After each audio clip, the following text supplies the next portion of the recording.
예, 오늘 하나님이 우리에게 주신 말씀 구약 성경입니다.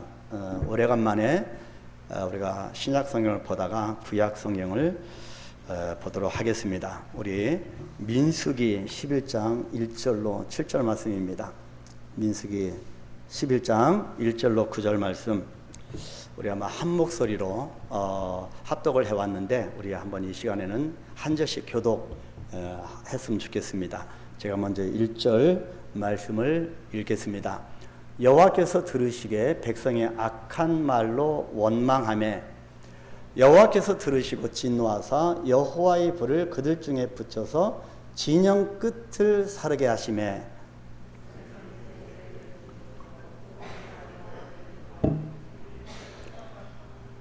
그곳 이름을 다베라라 불렀으니 이는 여호와의 불이 그들 중에 붙은 까닭이었더라.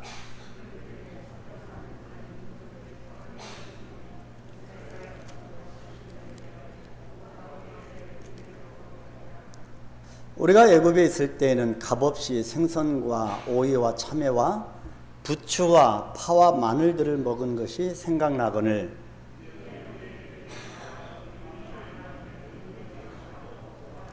만나는 가시와 같고 모양은 진주와 같은 것이라.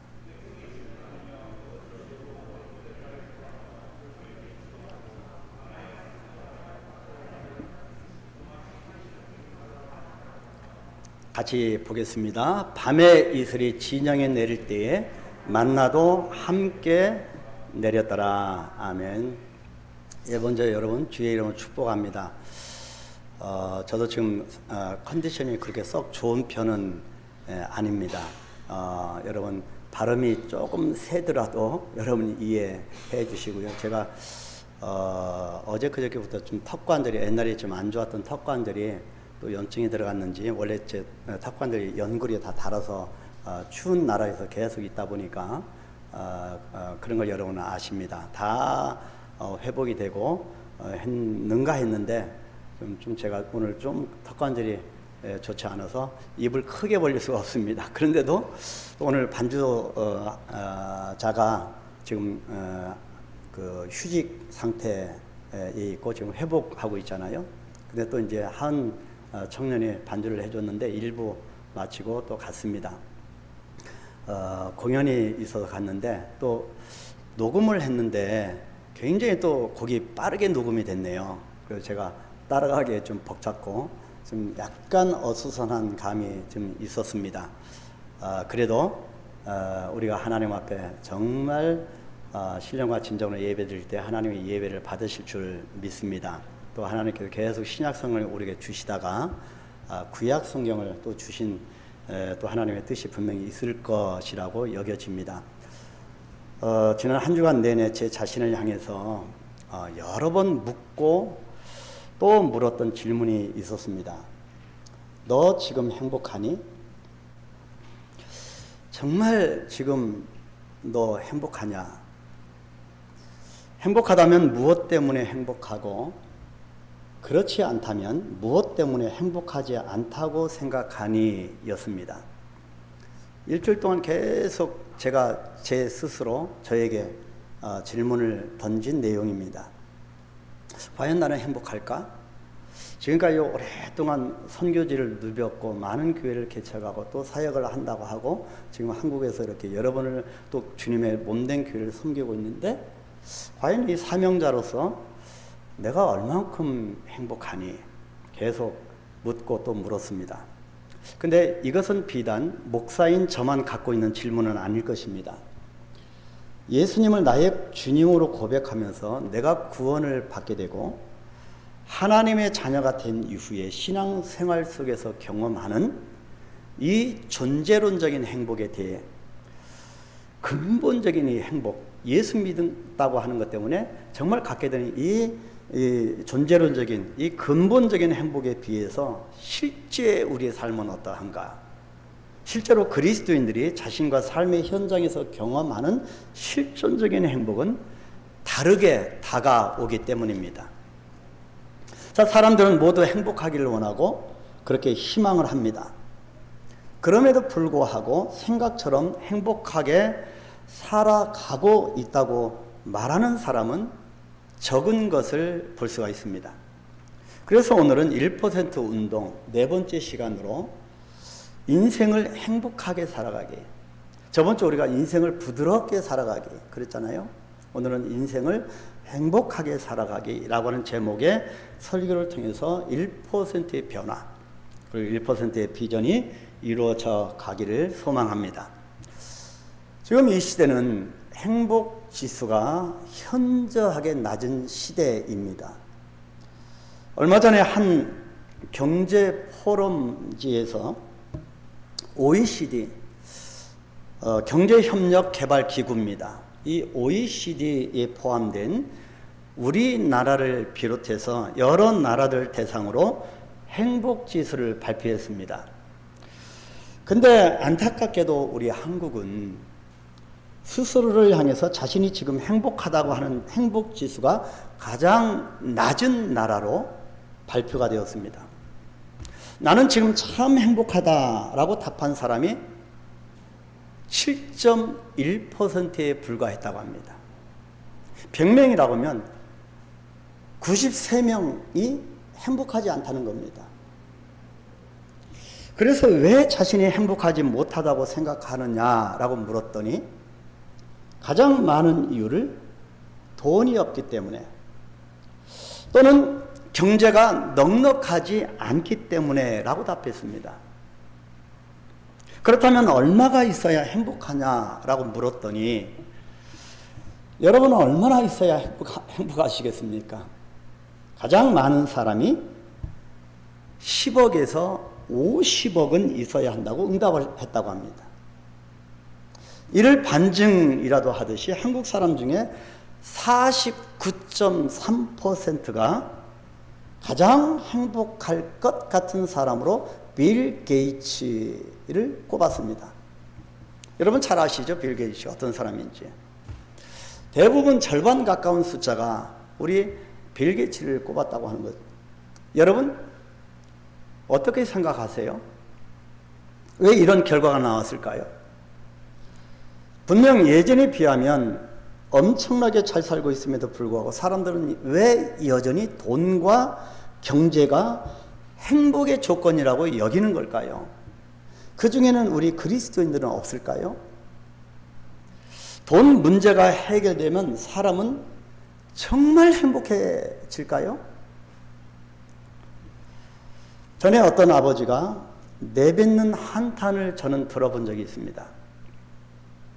이분은 상당한 재력가였습니다. 부족함이 없는 사람입니다. 상당한 재력가였음에도 불구하고 행복과는 거리가 먼 상당히 그 감정이 불편한 감정 속에서 살아가고 있었습니다. 아이들을 키우면서 갖게 되는 아버지로서의 슬픔, 부모로서의 그런 슬픔이 있습니다. 어떤 괴리감에 대해서 토로를 했는데요. 요즘같이 먹을 것이 풍부하고 이전에 비하면 갖출 것도 다 갖추고 부모의 사랑과 관심을 받고 자라는데도 불구하고 이상하게 아이들에게 호의를 베풀면 베풀수록 특히 우리 한국에서는 아이들 학원비에다 자녀 양육비가 얼마나 많이 들어갑니까? 그렇게 돈을 많이 쏟아붓는데도 그렇게 베풀면 베풀수록 자녀들의 반응은 감사가 아니고 원망과 불평이 잦아진다고 하는 것이었습니다. 모처럼 공휴일에 아이들을 위해서 큰맘 먹고 계획을 세워서 여행을 갔다고 합니다. 그런데 그렇게 돈은 돈대로 다 쓰고 돌아오는 길에 자녀들의 반응은 감사와 기쁨이 아니라 불평과 원망이더라는 것이지요. 너무 걸어서 다리가 아프다더니 그렇게 차가 막혀서 길바닥에서 시간을 허비할 줄 알았으면 차라리 집에 있었으면 좋았다느니 왜 그 장난감을 사주지 않았느냐? 왜 수영장이 없는 호텔에 묵었느냐? 차라리 집에서 게임이나 있으면 좋았는데 괜히 따라 나왔어 등등등 불평불만이 끊임없이 나오더라는 얘기입니다. 그래서 이 아버지는 저렇게 한탄을 하셨습니다. 목사님, 행복지수는 불평지수와 반비례하는 것을 깨달았습니다. 행복지수를 계속 높여가야 되는데 불평지수가 행복지수를 누르고 더 위로 올라간다라고 한숨을 지었습니다. 아마 여기 계신 부모님들은 이 얘기에 다 공감을 하실 것입니다. 그런데 가만히 보니까 이 부분을 좀 약간 깊게 생각을 해보니까 이런 불평불만이 꼭 아이들에게만 나타나는 모습이 아니라는 것입니다. 지난 시간 여기까지 하나님으로부터 그렇게 많은 사랑과 은혜를 받고도 불평하는 저 자신을 비롯한 우리들의 모습이 아닐까. 행복지수가 현저히 낮은 이 시대의 모습이 아닐까 생각을 해봤습니다. 그래서 많은 사람들은 나는 행복하지 않다라고 여기고 살아갑니다. 이런 모습은 당연히 행복을 누려야 할 교회 생활을 보아도 비슷합니다. 교회 생활이 즐겁고 기쁘고 구원의 감격 속에 행복해야 되는데 그렇지 않다는 것입니다. 오래 믿은 분, 교회에 대해서 나름 잘 아는 분들, 소위 직분자나 임원으로 섬기는 분들이 오히려 더 교회 생활에 행복감이 떨어질 수도 있음을 보게 됩니다. 하나님이 주신 사명, 우리가 소명의 복, 사명의 복이죠. 이 소명과 사명 앞에 결단하는 복, 너는 복이 될지라. 이 표현을 가지고 오래 살아갑니다.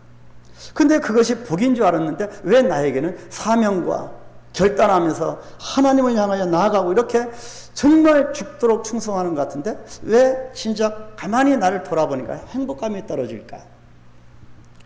더 예수를 많이 오래 믿은 사람일수록 왜 행복감이 더 떨어지는 것처럼 보여질까? 왜 교회가 이러느냐? 왜 교회에 기준이 없나? 왜 나를 무시하냐? 왜 그 일을 제대로 조치하지 않느냐? 왜 그 사람이 그 일을 맡고 있느냐? 등등등.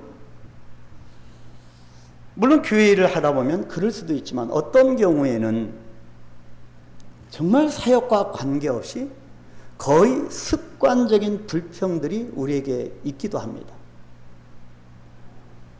지금 여러분이 그렇다는 것이 아니고 우리 가운데 행복을 놓치고 있는 우리의 모습이 아닐까. 건설적인 차원에서의 의견도 많이 있겠지만 그렇지 않고 오래된 선입관과 잘못된 정보로 인한 생각의 상처로 인해서 어떻게 됩니까? 오해와 앙금이 서로 간에 쉽게 사라지지 않습니다. 이것은 참으로 안타까운 일이고 정말 좋지 않은 모습입니다. 결국 어느 순간부터 자기도 모르게 신앙생활에서 행복을 느끼지 못하는 무감격, 무감동, 무감사의 신앙생활을 하고 있는 것입니다. 어느 날 나의 그런 모습을 보고 깜짝깜짝 놀랄 때가 있지 않습니까? 반면에 예수님을 처음 믿은 분이나 교회에 나온 지 얼마 되지 않은 분들은 교회의 혜택을 받은 일이 별로 없는데도 불구하고 불평과 원망이 거의 없습니다. 그냥 말 그대로 주님과 만나는 첫사랑에 뜨겁게 고백하며 살아갑니다. 아, 그런가 하고 그런가 보다 하고 말씀대로 주님 말씀대로 그냥 순종하고 따라오십니다. 그러다 보니 정말 쉽게 감격하고 또 쉽게 감동하고 쉽게 감사하는 삶을 살아갑니다. 23년 이상 지금까지도 계속 그렇지만 선교지의 영혼들이 주님 앞에 돌아오는 데는 정말 어렵습니다. 예수의 예자도 모르는 사람에게 복음에 대해서 설명하는 것부터 시작해서 정말 애로점이 많습니다. 근데 한번 주님을 믿기 시작하면 얼마나 감사하고 감동하고 감격하고 눈물로 기도하는지 모릅니다. 과연 이 감동이 우리에게도 있을까? 성경을 보아도 그렇습니다. 하나님께서 유난히 큰 사랑으로 이끌어 주시고 자비를 베풀어 주시고 기적과 같은 역사를 통하여서 베풀어 주신 그 시대일수록 이상하게도 하나님의 백성들이 하나님께 원망하고 불평할 때가 많았음을 보게 됩니다. 이것이 구약 역사입니다. 오늘 본문에 이스라엘 백성들을 보십시오. 하나님의 은혜로 그토록 갈망했던 애굽에서의 오랫동안의 노예 생활의 종지부를 찍는 해방이 되는 겁니다. 정말 생각지도 못한 출애굽의 기적을 경험하게 되고요. 자기 자신들을 구원하기 위해서 하나님께서 애굽의 바로 왕에게 10가지 재앙, 견딜 수 없는 10가지 재앙을 보내는 것을 보게 되고요. 눈앞에서 홍해까지 갈라지고 그곳에서 자기들을 붙들고자 쫓아오는 애굽 마병들이 빠져 죽는 것을 직접 자신들 눈으로 목도한 이 이스라엘 백성들이, 하나님의 은혜를 받았던 이스라엘 백성들이 지금은 어떻게 하고 있습니까? 지금은 하나님을 원망하고 불평하고 있습니다. 바로 그 원망과 불평이 본문 1절 말씀입니다. 여호와께서 들으시기에 백성이 악한 말로 원망하며. 현저하게 행복지수가 낮은 우리의 모습입니다. 누가 보아도 하나님께서 택하신 선민으로서 그토록 하나님의 사랑을 받아서 행복한 백성임에 분명한데도 우리는 지금 이렇게 불평하고 불만을 토로하는 이스라엘 백성들의 내면을 들여다보고 있습니다. 그것도 여호와께서 들으시라고 큰 소리로 대놓고 원망하고 있습니다. 악한 말로 원망하고 있습니다. 이 모습이 바로 우리들의 모습임을 고백하면서 이것이 하나님을 떠난 인간들의 상한 모습이고 행복하지 않은 모습임을 정확하게 보여줍니다. 무엇이 우리에게 일상의 행복을 가로막고 우리가 그래서 경계해야 하는 것이 무엇이고 더 이상 행복을 느끼지 못하게 하는 주범은 무엇일까? 주 예수 그리스도의 이름으로 구원의 감격 속에 늘 기쁘게 행복하게 살아가야 할 우리 인생을 행복을 가로막는 장애물이 무엇일까? 한마디로 말하면 본문에서 말하는 것은 상한 마음이라는 것입니다. 상한 마음입니다. 그런데 본문에서 이 상한 마음을 두 가지로 표현을 하고 있는데요. 어떤 상한 마음을 표현하냐면 첫 번째가 감격을 계속 유지하지 못하게 하는 마음입니다. 해방시켜 주시고 예수 그리스도의 십자가 사건을 통하여 우리에게 구원의 감격을 주신 그 감격을 유지를 해야 되는데 계속 유지를 못하게 만드는 겁니다. 바로 그것이 상한 마음입니다. 이스라엘 백성은 젖과 꿀이 흐른다는 이 목적지 가나안을 향해서 지금 광야를 지나가고 있습니다. 이 광야를 지나면서 수많은 일들을 경험했습니다.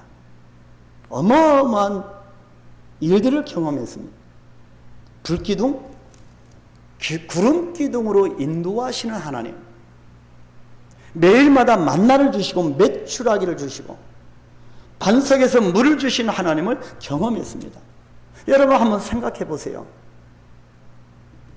하나님의 공급하심이 없었다면 자그마치 몇 명이 서너 명이 아닌 200만 명이 넘는 백성들이, 그 이스라엘 백성들이 매 끼니를 어떻게 준비하고 정말 하나님의 축복의 역사가, 기적의 은총이 없었다면 그 험한 광야에서 어떻게 의식주를 해결할 수 있었겠습니까? 이 성경 안에 내면에 흐르고 있는 이 부분이 우리 눈에 보여져야 합니다. 우리는 성경을 읽을 때 하나님의 역사하심을 우리가 캐치할 줄 알아야 됩니다. 전적인 하나님의 은혜였습니다. 여기까지 우리가 오게 된 것은 전적인 하나님의 축복이었고 기적이었고 은혜였습니다. 그래서 우리의 삶도 비슷하다는 것이죠.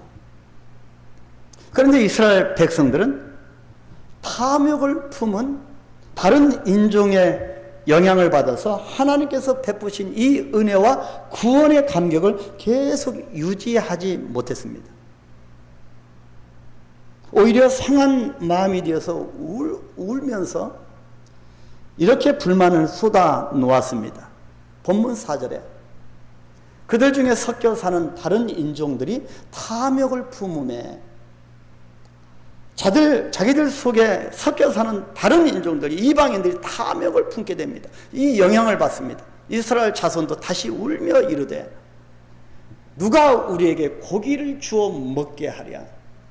입히시고 먹이시는, 마시우시는 하나님을 그토록 체험했는데 또 이런 말을 합니다. 가정도, 신앙생활도, 교회 생활도 마찬가지입니다.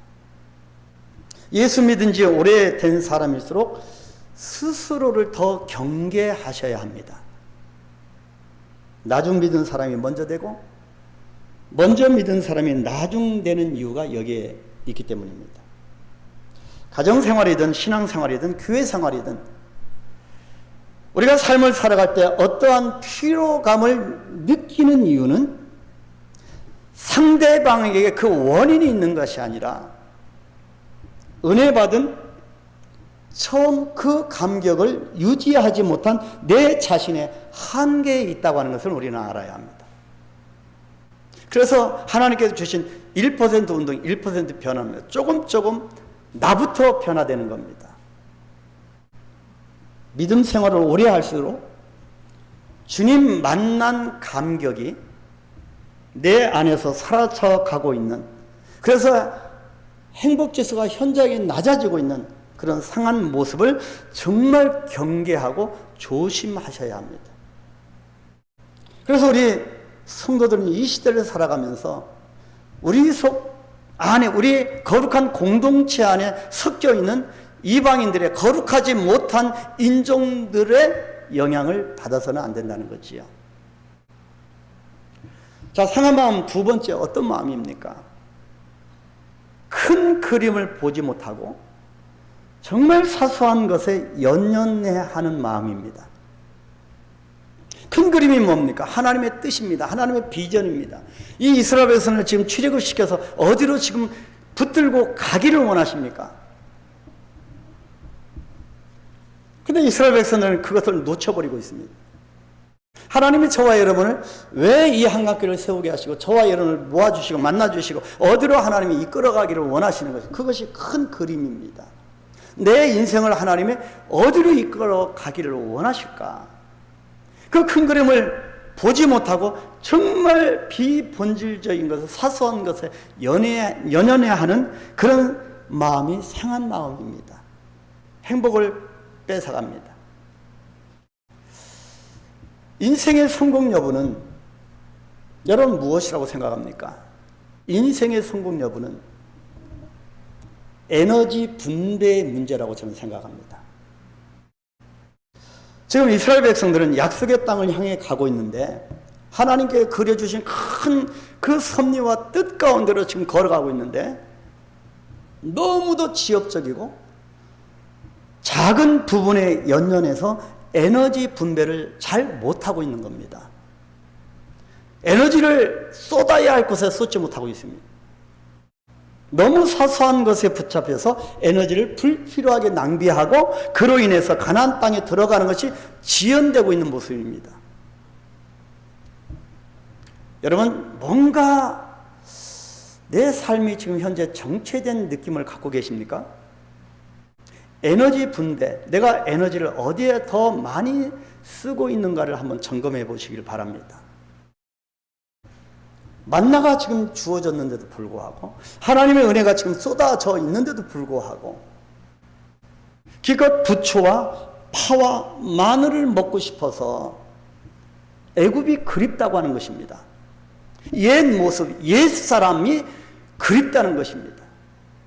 이것은 하나님의 창조 역사, 하나님의 섭리를 정면으로 위배하는 것입니다. 본문 5절 6절 말씀 이렇게 기록합니다. 우리가 애굽에 있을 때에는 값없이 생선과 오이와 참외와 부추와 파와 마늘들을 먹은 것이 생각나거늘 이제는 우리의 기력이 다하여 이 만나 외에는 보이는 것이 아무것도 없도다. 여러분, 미국의 부자들 중에서 정말 어마어마한 그런 큰 돈을 사회에 환원시키는 빅 도너들을 그걸 굉장히 크게 기증하는 그런 기부자들을 연구한 책들을 보니까 이분들의 공통점이 있는데 자기에게는 엄격하고 정말 검소하고 이웃과 공동체 그리고 그 속한 사회에 대해서는 한없이 대범하다는 것입니다. 이것을 일컬어 큰 손이라고 부릅니다. 여러분, 제가 목요일날인가요? 이 옆에 운양동 세차장에서 그 사장님이 말을 하는 겁니다. 잠깐 목사님 잠깐 얘기할 게 있습니다. 상의드릴 게 있습니다. 그래서 갔더니 한강교회가 나눔 그렇게 봉사하고 좋은 일을 많이 한다고 들었습니다. 뭐 예수 안 믿는 사람인데도. 그래서 저도 발맞추어서 기부를 좀 하고 싶습니다. 큰 금액은 아닙니다. 그렇게 하더니 어제 토요일날 늦게 송금을 해왔습니다. 아, 귀한 성금이 아닌가. 여러분 잘 아시는 아이유라고 하는 가수에 대한 기사를 잠깐 제가 며칠 전에 본 기억이 있습니다. 지금까지 연예인들 중에서 기부액 액수가 가장 많은 여인 1위 된 가수라고 합니다. 데뷔한 그 이듬해부터 기부하기 시작, 몇 천만 원으로 기부하기 시작해서 계속 액수가 점점 늘어나고 1억이 되고 2억이 되고 어떤 해는 10몇 억까지 기부를 했다. 한 해에. 학교에도 기부하고 어려운 분들 기부하고 그 사회를 위해서 기부를 했는데 그 총 누적액이 무려 46억이 넘는다고 합니다. 저는 이것을 보고 우리 한강교회도 좋은 교회에서 위대한 교회, 바로 이것이 위대한 교회로 가는 그런 부분이다. 그래서 우리는 늘 우리 자신이 검소하고 아끼고 정말 다른 영혼들을 위해서 사용하기를 그렇게 기도해 오고 있지 않습니까? 이런 분들은 정말 귀한 인생이라고 저는 생각합니다. 얼마나 훌륭한 인생인가. 여러분, 믿음 생활도 마찬가지입니다. 너무 작은 것에 얽매여 살지 마십시오. 우물한 개구리로 살면 안 됩니다. 여러분, 물질을 아낀다고 해서, 여러분, 물질이 어렵다고 해서 베풀지 않으면, 여러분, 하나님이 물질을 쏟아 주실 공간이 없습니다. 스스로를 옥죄이지 않는 넉넉함과 큰 마음이 필요합니다. 인생은 늘 내 계획대로만 되지 않을 때가 많지요. 내 계획대로 안 됩니다. 아무리 좋은 인생 설계도를 그려도 설계도를 변경해야만 할 때가 있습니다. 너무 작은 것에 정말 연연하여서 경직돼 버리면 나부터 은혜를 받지 못할 뿐더러 자신만 힘든 게 아니라 타인까지도 힘들게 만들어 놓게 됩니다. 그래서 우리는 에너지 분배를 잘 하셔야 합니다. 여러분 혹시 아시는 분이 계실지 모르겠지만 비단 잉어 중에 코어라고 하는 잉어가 있습니다. 이 코어 잉어는 코이 잉어라고 불려지거든요. 참 신비한 그런 비단 잉어입니다. 그래서 이 코이 법칙이라고 하는 법칙도 생겨났는데요. 이 코어 잉어는 자기를 담는 어항의 크기에 따라 자란다고 하는 특징이 있다고 합니다. 어항이 작으면 작게 크고 어항이 크면 크게 자란다는 것이지요. 실내에 아주 작은 어항에 키우면 몸집이 아주 불과 4cm, 5cm 정도밖에 안 자라는데 실외에 아주 큰 수족관이나 연못에 키우면 여기에 5배, 10배까지 거의 70, 80cm까지 1m 가까이 좋게 크는 그렇게 넘는 크기로 자라는 잉어라고 합니다. 우리 믿음 생활도 마찬가지 아닐까. 여러분, 큰 사람이 되기를 원합니다. 여러분의 마음속에는 예수님이 어느 정도의 크기로 자리 잡고 계십니까? 우리는 기도의 영역도 좀 더 넓어지고 생각도 좀 더 넓어져야 합니다. 그래서 제가 자꾸 가끔씩 말씀드리고 기도하는 것은, 우리 한강교회는, 여러분들은 세계를 받은, 세계를 호령할 수 있을 만한 교회고 성도라고 제가 말씀을 드렸습니다. 여러 나라를 보고 또 선교했던 사람으로서 우리의 지경을 넓혀가는 것이 하나님의 뜻입니다. 그것이 큰 그림입니다. 절대로 어떤 너무 작은 것에 매몰되지 않기를 축복합니다. 사실 우리는 마음이 너무 좁을지도 모릅니다. 이 좁고 상한 마음으로부터 빠져나오셔야 합니다. 주님께서 그리시는 큰 그림을 볼 줄 알아야 하고, 나를 구원하시고 나를 불러주신, 나를 나되게 하시는 하나님의 섭리가 어디 있고 하나님의 그 뜻이 어디에 있는가를 다시 한번 우리가 펼쳐보아서 하나님의 뜻 가운데로 달려가야 합니다. 왜냐하면 예수님께서 요한복음 14장 12절에서 이렇게 말씀하셨기 때문입니다. 우리의 정체성을 뭐라고 말씀하셨습니까? 우리 한번 큰 소리로 같이 읽어보겠습니다. 내가 진실로 진실로 너에게 이르노니 나를 믿는 자는 내가 하는 일을 그도 할 것이요 또한 그보다 큰 일도 하리니 이는 내가 아버지께로 가요. 여러분, 주님을 믿는 자는 주님이 하는 일을 할 것이요 그보다 큰 일도 하겠다고 합니다. 여러분, 사업을 하시는 분들도, 생업의 현장에 있는 분들도 좀 눈을 크게 뜨십시오.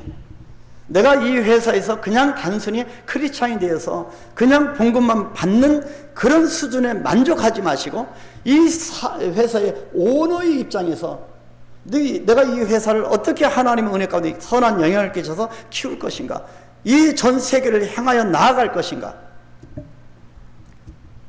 주님을 믿는 자는 주님이 하는 일도 할 것이고 그보다 큰 일도 분명히 할 수 있다고 주님이 말씀하셨기 때문입니다.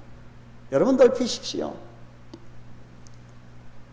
내 인생에서 그 이유가 어찌됐든 뭔가 내 인생에서 크고 작은 불만족이 있다고 하는 것은 내가 지금 주님께 받은 첫 감격을 계속 유지하지 못하고 있다고 하는 것이고, 큰 그림을 보지 못하고 하나님이 나를 향하신 섭리와 그 뜻을 놓쳤다고 하는 것이고, 정말 사소한 비본질적인 작은 것에 연연해하는 상한 마음으로 있다고 하는 뜻입니다.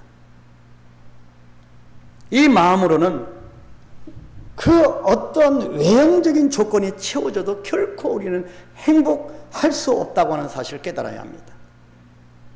그렇다면 우리가 어떻게 해야 합니까? 결국 이와 같은 우리 인생의 상함을 인정하고 나의 연약을 인정하고 진정한 행복의 본질이 어디에 있는지를 빨리 발견해야 합니다. 저는 수없는 죽음의 공포 속에서, 그런 위기 속에서 이것을 발견했습니다.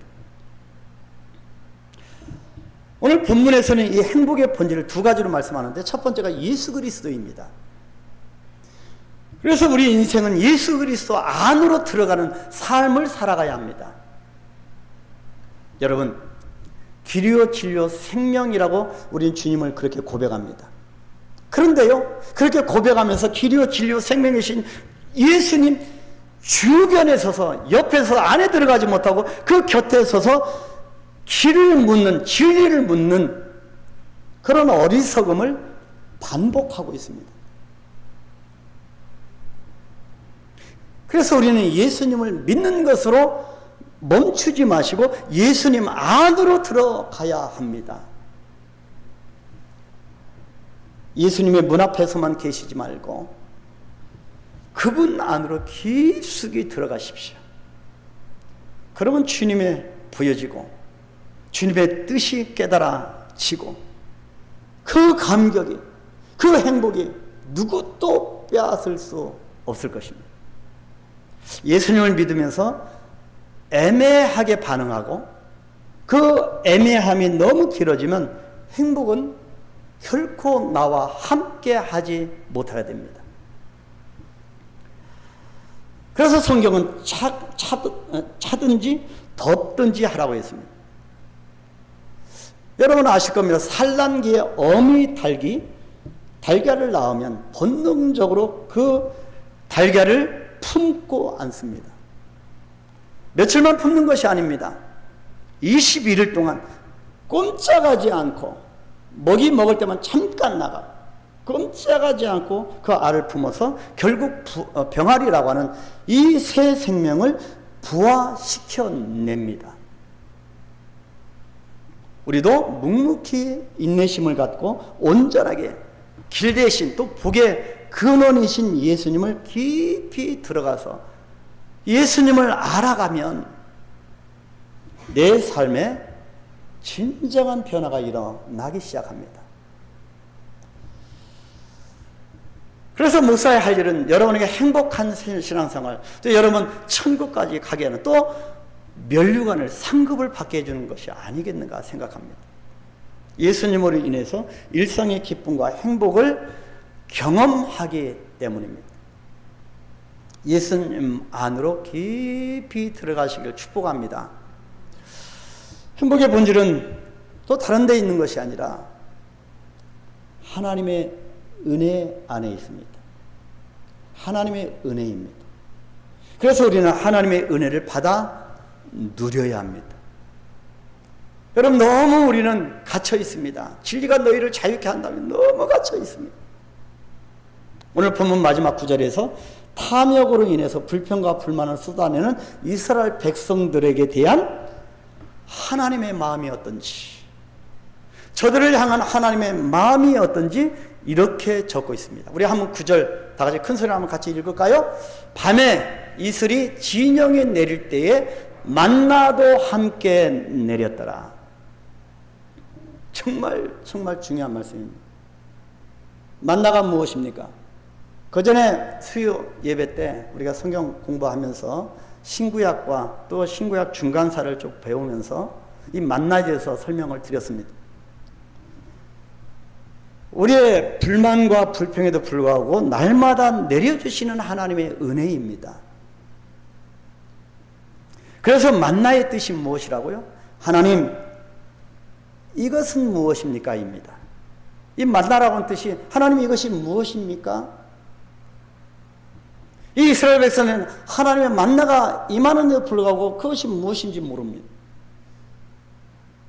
백성들은 그 의미를 깨닫지 못해서 이것이 무엇이냐라고 했지만 만나는 그들에게 매일매일 허락되어지는 공급하시는 하나님의 은혜였습니다.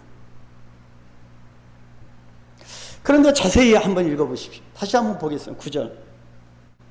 하나님의 은혜를 담고 있는 이 만나가 언제 내렸다고요? 한밤중에 이슬을 내릴 때에 함께 내렸다고 말씀하고 있습니다. 중동 지역에서 사막의 밤은 정말 끔찍합니다. 그렇게 뜨겁던 낮이 상상이 가지 않을 정도로 어마어마하게 춥습니다. 제가 왜 턱관절 연골이 다 없어진 줄 아십니까?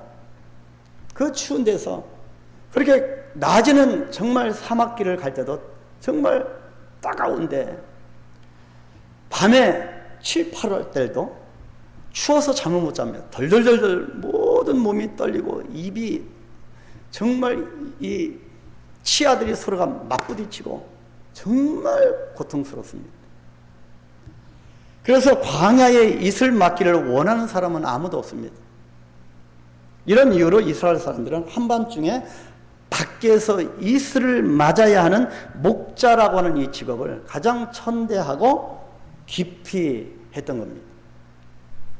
그런데요, 어느 인생, 어느 누구라도 한밤중에 내리는 이슬을 피할 수는 없습니다. 그래서 우리 인생을 살다 보니 고난도 오고 힘든 것도 오고 눈물도 찾아오는 거 아니겠습니까? 근데 살다 보니까 내 안에서 내가 이 어떤 건물 안에서 안전지대라고 생각하는 그 안에 있어서 이슬을 맞지 않았다고 이슬이 안 내린 게 아니었습니다. 그럴 때는 하나님의 보호하심이 있었기 때문이지요.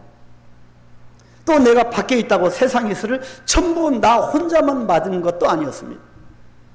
고난이 찾아올 때 하나님 원망합니다. 왜 나만 이런 고난을 주십니까? 그 뜻도 모르고 그렇습니다. 알고 보니 하나님은 한밤중에 이슬만 내리신 것이 아니고 나의 인생 가운데 차디찬 이 이슬만 주신 것이 아니라, 고통만 주신 것이 아니라 그 이슬과 함께 무엇을 주셨다고요? 은혜를 담은 만나를 주신 겁니다.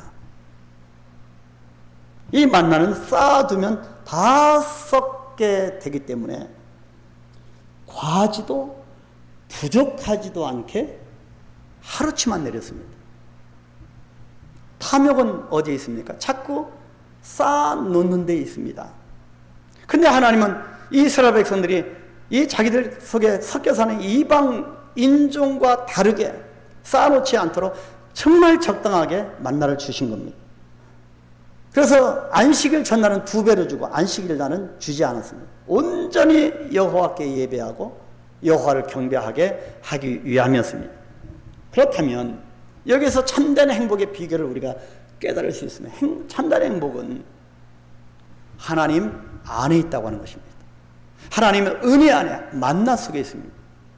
근데 이스라엘 백성들은 이 만나 외에는 보이는 것이 없다. 하나님의 은혜를 못 본 겁니다. 눈이 가리워지면 하나님의 은혜가 내 옆에 임했어도 깨닫지 못합니다. 하나님이 주시는 은혜를 받아 누림에 참된 행복이 있는 겁니다. 예배 드림에 참된 행복이 있는 거예요. 안식일에 주님 앞에 예배 드리는데 참된 행복이 있습니다. 그래서 주일날 우리가 예배 드리는 게 얼마나 소중한지 모릅니다. 하나님께서는 백성들이 만나를 거둘 때마다 이렇게 고백하게 하신 겁니다. 하나님, 이것이 무엇입니까? 만나가 쏘일 때마다, 만나가 부여일 때마다 어떻게 날마다 저에게 이런 은혜를 주십니까? 당신의 종에게 어찌 이리 후대하십니까? 참 이슬 가운데서 내가 희망이 꺾여서 살아갈 용기가 안 났는데 하나님 만나를 주신 이것이 무엇입니까? 이렇게 나를 축복하십니까? 라는 고백을 하면서 하루하루 힘차게 살게 하신 겁니다. 그 은혜 때문에 우리도 오늘까지 여기까지 달려온 거 아니겠습니까? 정말 절망 가운데 있고 내가 쓰러질 것 같고 더 이상 도저히 해낼 수 없을 것 같은 절망 가운데서도 하나님이 여기까지 우리를 인도하신 것이 아니라 그것이 맞나? 이것이 무엇입니까? 여러분, 이것이 행복 아니겠습니까? 우리 모두 겸손하고 온유한 예수님의 마음을 품고 가장 행복한 모습으로 가나안 땅을 향하여 멋지게 찬양하며 한 걸음 한 걸음 전진하시기를 축복합니다. 사랑하는 우리 성도 여러분, 건강을 지키기 위해서 많은 노력과 습관이 필요하듯이 행복하게 살기 위해서도 많은 노력과 연습이 필요합니다. 또 건강을 해치는 나쁜 습관이나 행동들이 있는 것처럼 행복을 가로막는 장애물이나 나쁜 습관들도 있습니다. 이런 맥락에서 행복해지기 위한 노력 그 자체도 필요하지만 행복을 가로막는 나쁜 습관들, 상한 마음을 없애는 것 또한 매우 중요하다고 할 수가 있겠습니다. 우리는 지금 행복지수가 현저히 낮은 시대를 살아가고 있습니다. 여러분에게 질문 하나 드리겠습니다.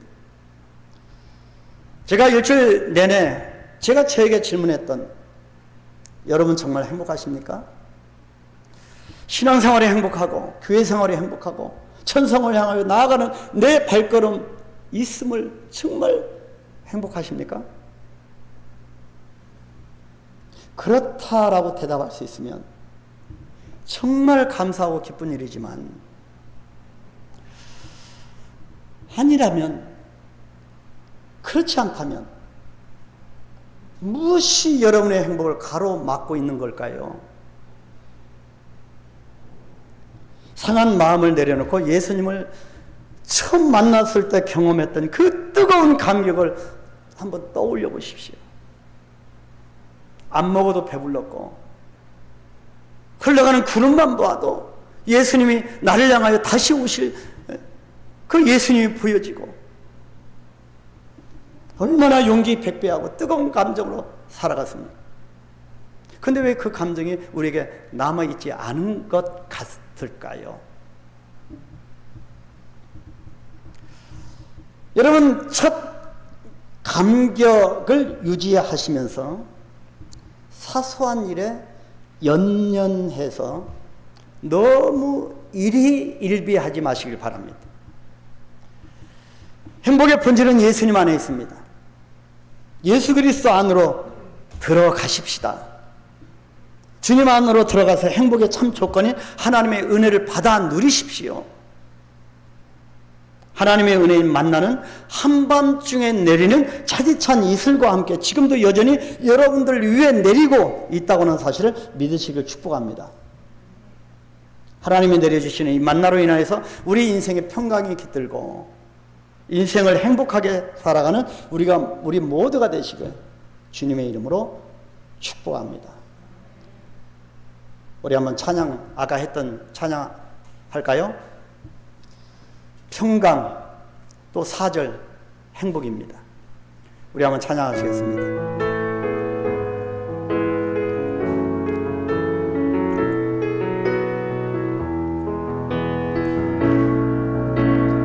평화 하나님의 평강이 당신의 삶에 넘쳐나기를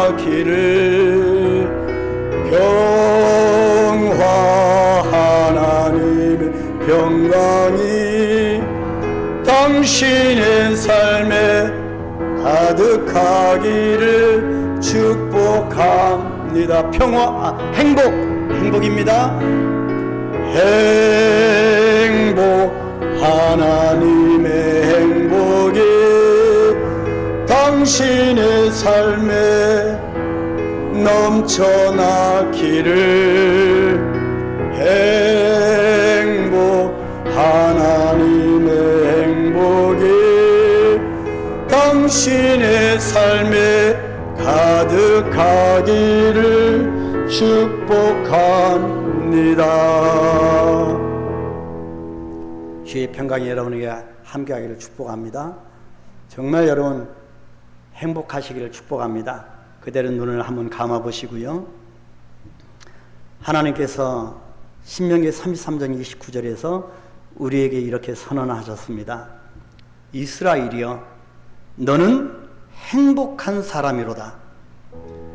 여호와의 구원을 너같이 얻은 백성이 누구냐? 그는 너를 돕는 방패시요 내 영광의 가리시로다. 내 대적이 네게 복종하리니 네가 그들의 높은 곳을 밟으리로다. 이렇게 말씀하셨습니다. 우리는 행복자입니다. 우리 한번 이 시간에 깊이 묵상하며 기도할까요? 우리가 통성으로 기도하지 아니하고 한번 조용히 묵상하며 기도하겠습니다. 정말 행복지수가 현저하게 낮은 이 시대를 살아가는 우리에게 이 행복을 가로막는 장애물이 무엇인지, 지금 나에게 하나님이 주시는 이 행복을 가로막는 장애물이 무엇인지, 그리고 이스라엘 백성들이 가지고 있는 한계가 무엇인지, 나도 이 한계 속에 갇혀서 한계를 뛰어넘지 못하고 있는 건 아닌지, 지금 우리들은 주님과 어느 정도의 농도로 소통하고 있는지, 우리 예수님께 깊숙이 들어가기를 원하며 어느새 내가 느끼든 느끼지 않든 하나님의 은혜 만나가 내 옆에 있다고 하는 것을 깨닫게 하옵소서. 하나님, 이번 한 주간도 주님과 더불어 행복한 삶이 되어질 수 있도록 주여 축복해 달라고 깊이 묵상하며 기도하겠습니다.